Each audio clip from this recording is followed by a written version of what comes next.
काम पल में तेरा, जन्म जन्म का फेरा रे, जन्म जन्म का फेरा।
से और जिन जिन महानुभाव का मैं मंच से नाम ले रहा हूं वो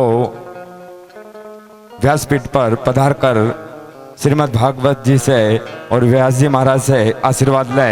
हमारे बीच में कनेरा की पावन धरा से श्री माननीय मांगीलाल जी काबरा साहब पधारे हैं, बिल्कुल पधारे और व्यास जी महाराज से आशीर्वाद लें। साथ ही योगेश जी ओझा जावत से पधारे हैं, वो भी पधारे। साथ ही जगदीश जी पलोड़ साहब पधारे। साथ ही शांतिलाल जी सोनी सुनार पधारे। साथ ही रविंद्र जी बोहरा पधारे। साथ ही बाल्दी जी जावद वाले टेंट वाले पधारे। साथ ही हमारे बीच में एक और व्यास जी विराजमान है, कन्हैयालाल जी शर्मा, वो भी व्यासपीठ पर पधारे। साथ ही छगनलाल जी धाकड़ जूनी बावल से वो भी पधारे। साथ ही नंदलाल जी अहिर धंधेरिया कला से वो भी व्यासपीठ तक पधारे हैं। साथ ही बंसीलाल जी सुरावत रतनपुरिया से पेंटर साहब रिदम हो। साथ ही पटियाल से पधारे मेहमान वो भी व्यासपीठ तक पधारे हैं। मिंडकी वाला सरपंच साहब पधारे हैं। शंभूलाल जी, मेघनिवास जी पधारे हैं, व्यासपीठ पर पधारे और आशीर्वाद दी।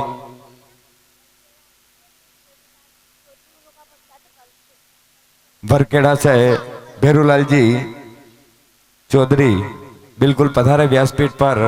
हाँ, वो मैं नाम लिख लूंगा अभी। बहुत बहुत धन्यवाद दी। आयोजक करता भाकर परिवार की ओर से पधारे हुए सभी मेहमानों का हार्दिक स्वागत, अभिनंदन। देखिए, आज समय हमारे पास बहुत कम है। आज बाके बिहारी लाल कृष्ण भगवान का प्राकट्य उत्सव है। अगर बोलने में अगर कोई बाहर से पधारे मेहमान नाम छूट जाए तो बिल्कुल आप पधारिएगा। मंच पर आपका हार्दिक स्वागत, अभिनंदन। गंगाराम जी अहिर चौकानखेड़ा से नाम, हाँ, अगर नहीं सुनाया हो तो मैं डबल नाम ले रहा हूँ। बिल्कुल पधारे। गोमा जी सुरावत, बंसीलाल जी सुरावत, संजू बना और हमारे गोकुल सिंह जी सक्तावत के बना, लाला बना बिल्कुल पधारे हैं और व्यासपीठ से आशीर्वाद लें। जिनका मैं नाम लिया और बाहर से कोई अगर मेहमान है बिल्कुल आप व्यासपीठ पर पधारे और व्यास जी महाराज से भागवत महापुरुष से आशीर्वाद लें। गोपी बंजारा सुरावत बिल्कुल पधारे और आशीर्वाद लें। जो भी बाहर से पधारे हैं तुरंत प्रभाव से आ जाए, समय बड़ा अनमोल है।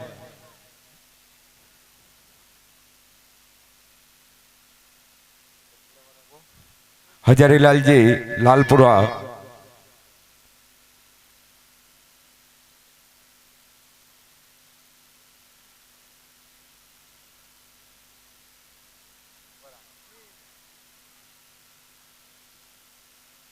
बरखेड़ा से बिल्कुल बाबू जी पधारे हैं। नाम कंफ्यूज हो रहा है, बिल्कुल पधारे आप।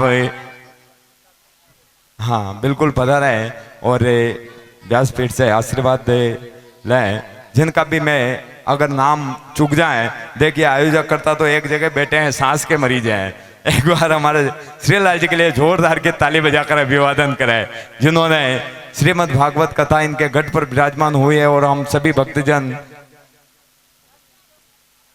और ये छोटे छोटे बच्चे बिल्कुल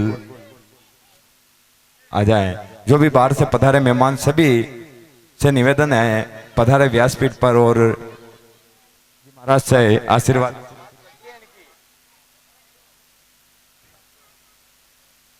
जितने भी मेहमान पधारे हैं उनके लिए आयोजक करता परिवार की ओर से, भाकर परिवार की ओर से चंद लाइनें कह रहा हूं कि जो आसमान शंभूलाल जी अहिर पिलखेड़ी वाले बिल्कुल पधारे हैं।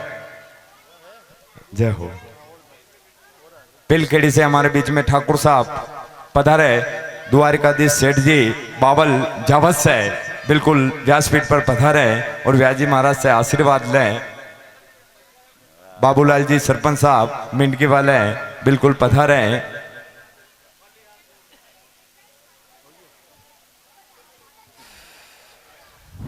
और कल के लिए मेरे पास प्रसाद के लिए जो सहयोग आया है उनका मैं नाम घोषित कर रहा हूं।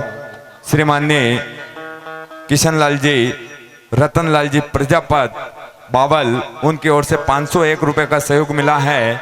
251 रुपए का गुप्त सहयोग मिला है। 501 रुपए का भगवान लाल जी बावल, उनका सहयोग मिला है।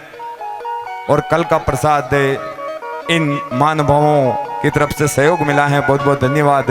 देखिएगा, केवल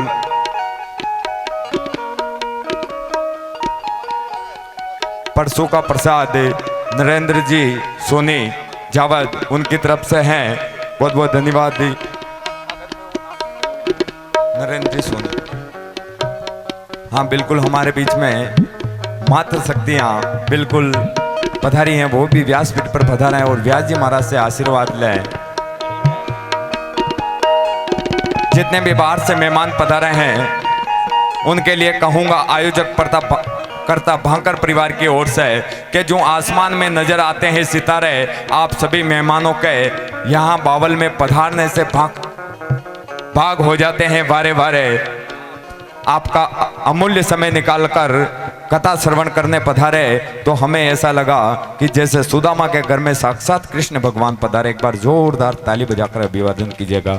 आइएगा, ज़्यादा समय नहीं है, पुनः चलेंगे हम कथा की ओर, क्योंकि बांके बिहारी लाल का आज प्राकट उत्सव है। हम सभी बड़ी धूमधाम के साथ में मनाएंगे। जितने भी भक्तजन विराजमान है, एक बार जोरदार का भागवत महापुराण का जयघोष करे। बोलिए भागवत महापुराण की, व्यास जी महाराज की जय हो, जय हो। आइए वापिस पुनः चलेंगे हम व्यासपीठ की ओर, व्यास जी महाराज की ओर। हम कथा श्रवण कर रहे हैं पंडित श्री रुद्रदेव जी त्रिपाठी जावद वाले की मुखार बिंद से हम श्रीमद् भागवत कथा का रसपान कर रहे हैं। गुरुदेव के चरणों में नमन करते हुए वापिस व्यास गद्दी की ओर चलते हैं। जय श्री राधे। बोली भागवत महापुराण की जय। आइए अब नवम कल का प्रसाद भेरूलाल जी बरखेड़ा, उनकी ओर से भेरूलाल जी चौधरी बरखेड़ा कामलिया, कल का प्रसाद उनकी ओर से बहुत बहुत धन्यवाद। नवम स्कंद में प्रवेश करें। 24 अध्याय हैं। 22 अध्याय में राम जय सूर्यवंश है और 12 अध्याय में चंद्रवंश की कथा है। सूर्यवंश में मुख्य रूप से भगवान श्री राम का प्राकट्य लिखा है। अब समय तो इतना है नहीं मेरे भाई बहन कि रामचरित्र का विस्तार हम कर पाए, पर कुछ अंश आप श्रवण कर लेंगे। चौपाइयों के माध्यम से आप श्रवण करेंगे। अयोध्या होते हुए हम मथुरा पहुंचेंगे। अवधपुरी रघुकुल मनि राहो, अवधपुरी रघुकुल मनि राहो। वेद विदित तेहि दशरथ नाऊ, वेद विदित तेहि दशरथ नाऊ। धर्म धुरंधर गुण निधि ज्ञानी, धर्म धुरंधर गुण निधि ज्ञानी। हृदय भगति मति सारंग पानी, हृदय भगति मति सारंग पानी। अवधपुरी रघुकुल मनि राहो, अवधपुरी रघुकुल मनि राहो। अयोध्या के महाराज दशरथ, जिनके 3 रानियां कौशल्या, कैकेयी और सुमित्रा, सब कुछ आनंद है, पर महाराज को एक बार गिलानी हुई। एक बार भूपति मन माही, भई गलानी मोरे सुसनाही। एक बार भूपति मन माही, भई गलानी मोरे सुसनाही, भई गलानी मोरे सतनाई। गुरु गृह गया तुरंत महिपाला, गुरु गृह गया तुरत महिपाला। चरण लाग कर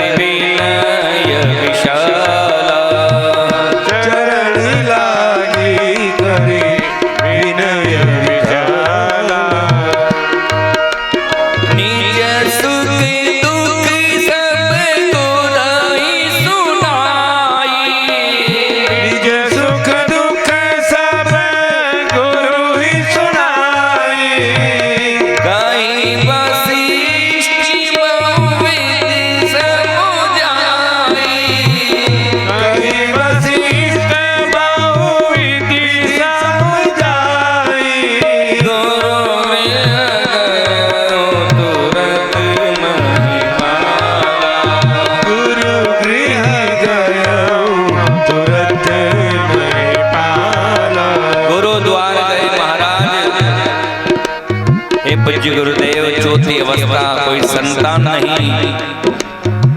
गुरु वशिष्ठ ने कहा महाराज चिंता न करो, एक अवस्था का एक बेटा आपको होगा। ज्योति अवस्था है तो 4 पुत्र होंगे, पर उसके लिए यज्ञ करवाना पड़ेगा, पुत्रेष्टि यज्ञ। और उस यज्ञ का आचार्य मैं नहीं, श्रृंगी ऋषि को बुलाना पड़ेगा।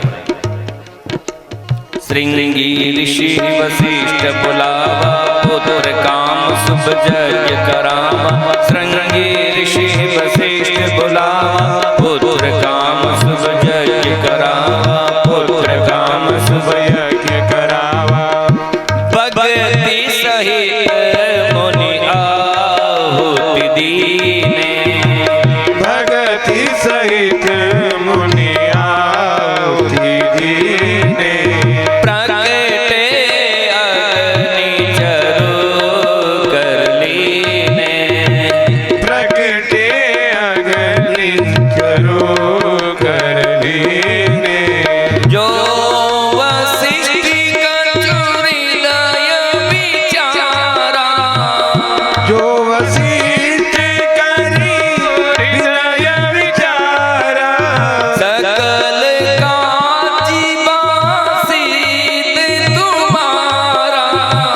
सकल काज बासित तुम्हारा। भक्ति सहित मुनि आहुति दीने, भगति सहित मुनि आहुति दीने। प्रगटे अग्नि चरु कर लीने।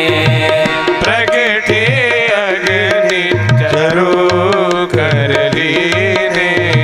महाराज दशरथ यज्ञ में बैठे, स्वाहाकार स्वयं गुरु वशिष्ठ करते हैं। यज्ञ नारायण प्रसन्न हुए, चरु का प्रसाद लेकर के प्रकट भय। गुरु वशिष्ठ के हाथ में प्रसाद दिया, ये तीनों रानियों को खिला देना, संतान हो जाएगी। समय आया, तिथि वार नक्षत्र सब अनुकूल भय। अर्ध भाग कौशल्या दीना, उभय भाग आदे कर कीना। रानियों को प्रसाद वितरण किया गया। गर्भवती हुई रानियां, समय आया चैत्र महीना शुक्ल पक्ष नवमी के दिन कौशल्या के भवन में चतुर्भुज नारायण भगवान ने दर्शन दिया। आइए बस श्री राम स्तुति हम गा करके रामचरित को यहीं विराम देंगे।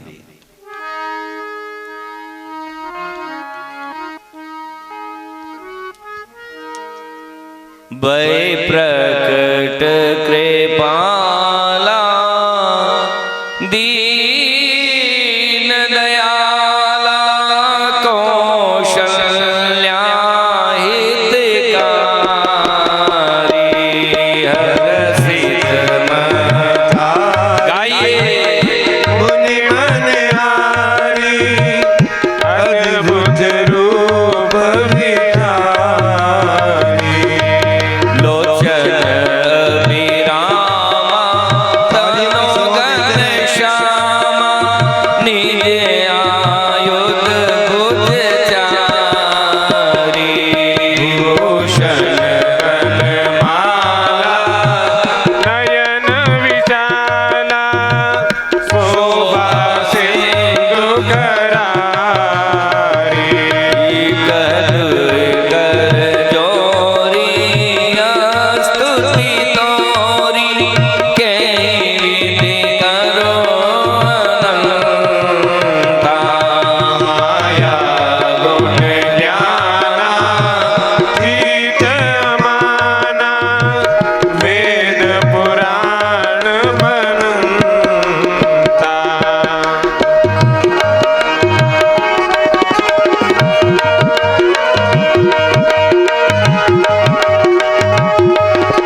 निज इच्छा निर्मित तनो माया गुण गोपाल। बोलिए सियावर रामचंद्र भगवान की भरत भैया की, लखन भैया की, शत्रुघ्न भैया की, सरयू मैया की, अयोध्या धाम की। भगवान चतुर्भुज रूप में प्रकट हुए। कौशल्या ने कहा आपने तो पुत्र बनकर के आने का वचन दिया, तो जैसा कौशल्या कहती है वैसा भगवान स्वरूप धारण कर लेते हैं। बाल रूप धारण किए और अयोध्या में 4 पुत्र महाराज दशरथ प्रसन्नता से उछल पड़े। परमानंद हो गया। परमानंद पुरी सब राजा, परमानंद पुरी मन राजा, कहा बुलाई बजावहूं बाजा। गाजे बाजे बुलाओ, बैंड बाजे बजाओ। आज अयोध्या में उत्सव है, आनंद है। और श्री रामचरित्र भागवत में 2 अध्याय में ही संक्षिप्त में बताया था। मैं सुना था आपको बोली आधा घंटा पौन घंटा, पर अब समय नहीं है, इसलिए राम कथा सुनने के लिए आ जाना। जहां भी मैं करूं वहां पूरा चरित्र आपको सुना दूंगा। 9 दिन लगे तो 2 दिन में थोड़ी हो।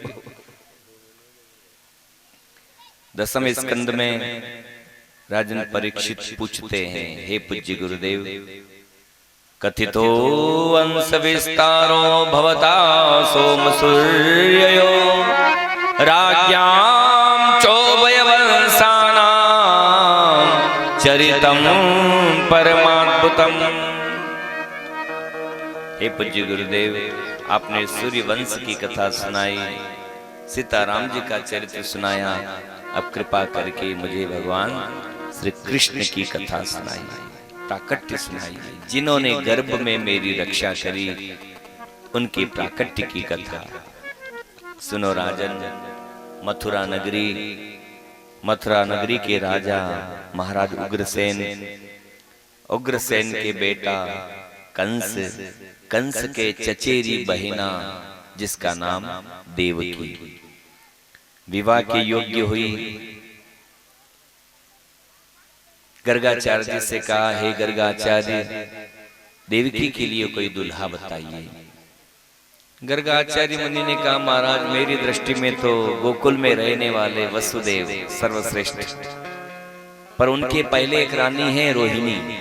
तो क्या हो गया, हम तो यदुवंशी, 2 विवाह भी करते हैं, आप तो नामे जोड़ी मिलाओ। मिलान हो गया। वसुदेव से भी पूछ लिया, उन्होंने भी इनकार नहीं किया। लग्न तय हो गए। बारात लेकर के वसुदेव चले आया मथुरा नगरी। धूमधाम के साथ में विवाह किया। कंस ने बहुत दहेज दिया बहिना को। चतुशतम पारिबरहम गजानाम हेम मालिनाम, 400 हाथी, 1800 घोड़े, 1500 रथ, 200 समलंकृते, 200 दासियां जिन्होंने गहने पहने हुए, उन गहनों में अलंकार जड़े हुए, 200 दासियां भी दहेज में दी। कंस स्वयं अपनी बहिना को और जीजा को रथ में बिठा करके छोड़ने के लिए जा रहा है। आनंद के साथ लगाम पकड़ी हुई है कंस ने, और बहिना को छोड़ने जा रहा है, कोई तकलीफ नहीं। परणा देवता की काची बाटियां खादी जो पेट में दुखियो।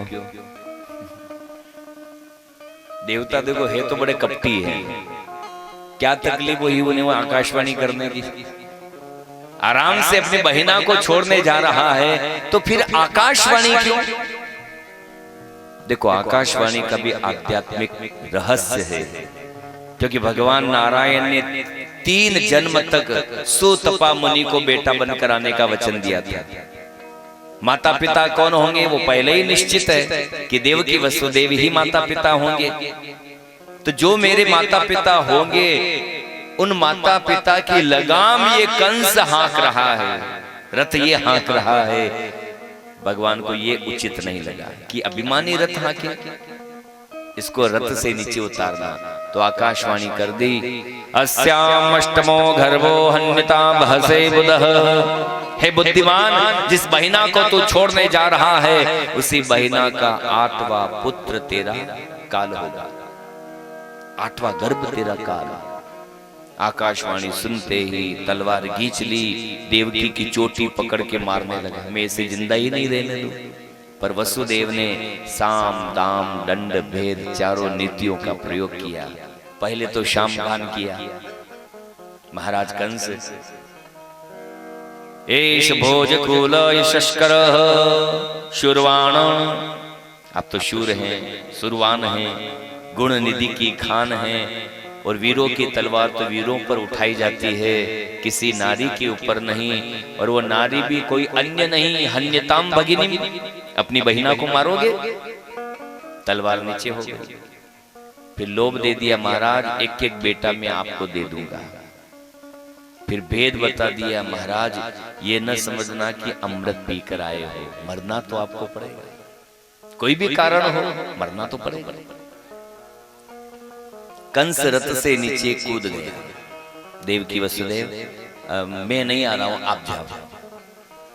बस यही आकाशवाणी का उद्देश्य था कि कंस रथ से उतर जाए, लगाम छोड़ दे।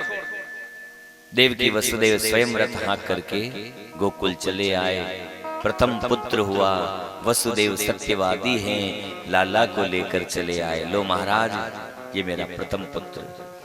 नहीं नहीं नहीं वसुदेव, मुझे पहले से थोड़ी डर है, 8वें से डर है। ये नवजात शिशु को मैं क्यों मारूं, आप इसे ले जाओ। वसुदेव लाला को पुनः मथुरा से लेकर गोकुल के लिए चल पड़े। पर कंस के पास कौन आ गए, नारायण नारायण, देवऋषि नारद। कहो कंस, वो आकाशवाणी हुई थी, फिर उसका क्या हुआ। वसुदेव वचन के पक्के हैं देवऋषि, प्रथम पुत्र भी लेकर आए, पर मैं उसे क्यों मारूं। अरे तभी तो मुझे समझाने के लिए आना पड़ा। देख कंस, मैं तो भूले भटके को रास्ते लगाता हूं, तू गलती कर रहा है। देखो कंस, कमल का पुष्प निकाला, उसकी नीचे की 8 पंखुड़ियों को खोला, और देवऋषि नारद पूछने लगे, बताओ कंस, इसमें पहली पंखुड़ी कौन सी और 8वीं कौन सी। यहां से गिनो तो ये 8वीं, और यहां से गिनो तो ये 8वीं, इधर चलो तो ये 8वीं, पहली 8वीं, और इधर से चलो तो 8वीं पहली। और दूसरी बात कंस, ये आकाशवाणी हिंदी में हुई थी, अंग्रेजी में हुई थी, कि उर्दू में हुई थी, कि संस्कृत में हुई थी। संस्कृत में हुई थी, तो तुझे संस्कृत का नियम मालूम है। संस्कृत का नियम होता है अंका नाम वामनो गति। संस्कृत में अंक उल्टे चलते हैं। हिंदी में पढ़ने वाले विद्यार्थी से कहो कि 18 बोलो, तो कैसे बोलता है वो, 1 पे 8 18। पर संस्कृत के विद्यार्थी से कहो कि 18 बोलो, तो कैसे बोलेगा, अष्टदश। पहले 8 का अंक लगाएगा, फिर 1 लगाएगा। ये संस्कृत का नियम है। अंका नाम वामनो गति, अर्था नाम वामनो गति। किसी भी श्लोक का भी अर्थ करना होगा तो उल्टे अर्थ करते आओगे तो सीधा होगा, ये नियम है। तो पहला भी 8वां हो सकता है, 8वां भी पहला हो सकता है। ऐसी बात कही, कंस का दिमाग घूम गया। अच्छा मैं चलता हूं, फिर तेरी मर्जी पड़े सो कर। समझ गया कंस, बात तो सही है, पहला भी 8वां हो सकता है, आकाशवाणी तो संस्कृत में हुई थी। ओ वसुदेव उठाई रो, बालक इधर लाओ। बालक लिया, चट्टान से भड़क करके मार दिया। और देवऋषि नारद ने कहा था कि देवकी वसुदेव गोकुल किसका बेटा लाकर तुझे दे रहे, तू देखने गया, इसलिए दोनों को भी यहाँ कैद खाने में डाल देना। वसुदेव को कैद खाने में बंद कर दिया, देवकी को भी बुलाया, दोनों को काल कोठरी में। पिता उग्रसेन ने कहा, बेटा ये जीजा और जीजी को कैद खाने में, सैनिकों क्या देख रहे हो, ये भी बूढ़े हो गए, इनको भी कैद खाने में डालो। अपने हाथों से मुकुट धारण कर लिया, आज से कंस का राजा मैं, मेरी आज्ञा का पालन हो। देवकी के 1 नहीं 6 पुत्रों को कंस ने समाप्त कर दिया। 7वां गर्भ देवकी को है, सभी देवता भी वैकुंठ नाथ की शरण में गए। पृथ्वी भी गौ माता का रूप बना करके वैकुंठ में गई और भगवान नारायण से स्तुति गान किया, हे प्रभु अवतार लो अवतार लो। भगवान ने वचन दिया, हे देवताओं आप नाना रूप धारण करके गोकुल, वृंदावन और मथुरा में पहले ही जन्म ले लो। कोई वृक्ष के रूप में, कोई लताओं के रूप में, कोई गोपी के रूप में, नाना रूप धारण करके लीला विस्तार दो। समय आने पर मैं भी अवतार धारण करूंगा। भगवान फिर गए योग माया की शरण में, हे योग माया तुझे मेरी सहायता करना है। देवकी के 7वें गर्भ का संकर्षण कर दे और वो गर्भ निकाल करके रोहिणी के गर्भ में प्रविष्ट कर कर। ये भ्रूण प्रत्यारोपण ये विधि अभी नहीं चली है, ये उस समय से चली आ रही है। भ्रूण प्रत्यारोपण, इधर से गर्भ निकाला दूसरे गर्भाशय में फिट कर दिया, ये पहले से रीति है। योग माया ने संकर्षण करके गर्भ को रोहिणी के गर्भ में प्रविष्ट कर दिया। कंस संख्या गिन रहा था, 6 को मैंने मारे, 7वां गर्भ देवकी का गिर गया। अब है मेरे काल की बारी, बेड़ियां और पहरेदारी बढ़ा दो। समय आया, भादवा महीना, कृष्ण पक्ष, अष्टमी तिथि। देखो राम जी ने नवमी तिथि चुनी। 9 का राम जी को समझना हो तो 9 का पहाड़ा बोलो, लब्धांक को जोड़ो, श्री राम का चरित्र आप समझ जाओगे। 9 एकम 9, 9 दूना 18, 1 और 8, 9, 9 तरी 27, 2 और 7। अब घर जान जोड़ता दीजिए, बस विधि बता दी। 9 के 9 आएंगे, 9 धाम 90। मतलब ये है श्री राम जी का चरित्र। जन्म से लेकर परम धाम तक एक जैसे बने रहे, वही सौम्य प्रतिमा, कोई उतार कोई चढ़ाव नहीं, मर्यादा में रहे। और कृष्ण को समझना हो तो उनकी जन्म तिथि है अष्टमी। 8 का पहाड़ा बोलना, लब्धांक जोड़ना, जन्म और 8 धाम 80। परम धाम ठीक है, बाकी बीच की लीलाएं गड़बड़ है। कभी बढ़ गए, कभी छोटे हो गए, कभी क्या हो गए। जहां जैसा समय देखा वैसा रूप बना लिया, जहां जैसी लीला करना है वैसी लीला कर ली। श्री कृष्ण का नियम था शटे शाट्यम समाचरित, जैसे के साथ तैसा व्यवहार करो। पर राम जी ऐसे नहीं थे, राम जी तो सरल सौम्य। अष्टमी तिथि, वार बुधवार, नक्षत्र रोहिणी, समय मध्य रात्रि 12 बजे। कारागृह में तेज प्रकाश पुंज दिखाई दिया। देवकी वसुदेव हाथ जोड़ करके भगवान की स्तुति गाते हैं। सत्यव्रतम सत्य परम त्रिसत्यम सत्यस्य योनि निहितम च सत्ये सत्यात्मकम त्वाम शरणम प्रपन्ना। देवकी कहने लगी, प्रभु हमें छोड़ो, और भी माता पिता हो तो ढूंढ लो, क्योंकि कंस बड़ा पापी है। 6 बेटे मेरे मार दिए, 7वां गर्भ मेरा गिर गया, आपको भी मार डालेगा, इसलिए आप दूसरी माता पिता बना लो।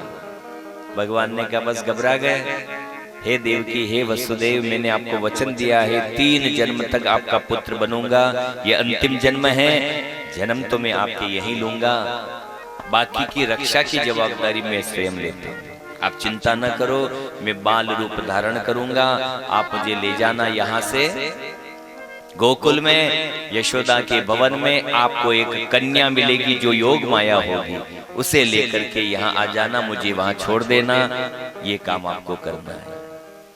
वसुदेव जी कहने लगे, प्रभु आप तो ऐसे बता रहे हो, समझा रहे हो, जैसे मैं बावल में पांडाल में बैठ करके कथा सुन रहा हूँ। आपको ये बेड़ियां नहीं दिख रही, ये पहरेदार नहीं दिख रहे हैं, ये जेल के ताले नहीं दिख रहे, मैं कैसे जाऊंगा गोकुल? भगवान ने कहा बस यही तो आप गलती करते हो, जो मैंने कहा वो याद रखो, बाकी व्यवस्था मैं करूंगा। जो मैंने कहा बस वही याद रखो, बाकी तो सब हो जाएगा। लाला का रूप लिया भगवान ने, बाल रूप देखते ही देखते बाल रूप धारण कर लिया। क्योंकि ये जय देवकी बोल रही थी, प्रभु ठीक है, यदि आप बेटा बनना चाहते हो तो हम नारी जाति के बेटा होता है तो वो 4 हाथ वाला नहीं होता है ना, आप तो इतने बड़े हो, बेटा ही बनना है ना, छोटे हो जाओ।